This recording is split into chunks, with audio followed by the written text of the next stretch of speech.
Planinskiot velosipedski raj vo Štip i Kočani, čija izgradba je najavena za naskoro, evo fazana realizacija. Projektot treba da nadopolni ogromna praznina vo regionot vo delot na alternativni od turizam i profesionalni od velosipedizam.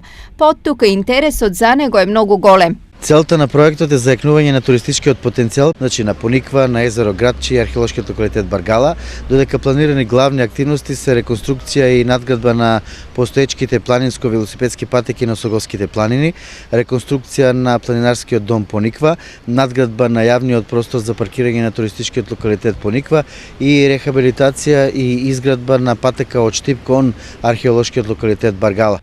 No pred da se počne so rabota na teren mora da se utvrdi da li izgradbata ke влијае негативно врз животната средина. Експертите своето го кажа, но шанса да кажат и да слушнат дали и колку патеката ке влијае на живиот свет во околината каде ке минува, ке имаат и граѓаните.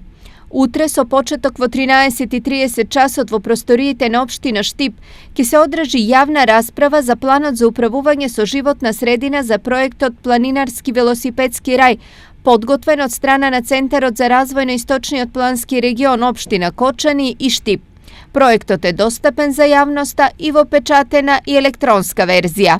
Инаку печатена верзија од документот План за управување со животната средина е достапен во Оделението за урбанизам на општина Štip, додека електронска верзија има веќе и на нашиот вебсайт. Граѓаните можат да остават коментари и сугестии преку пополнување на формуларот, кој е достапен на веб страната на општина Štip, како и на Центарот за развој на Источниот плански регион.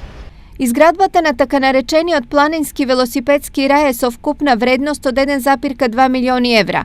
Општина Кочани се обврза да обезбеди кофинансирање во износ од близу 75.000 евра, што е 5,87%, додека општина Štip ќе учествува со околу 50.000 евра или 3,9% од вкупната вредност на проектот.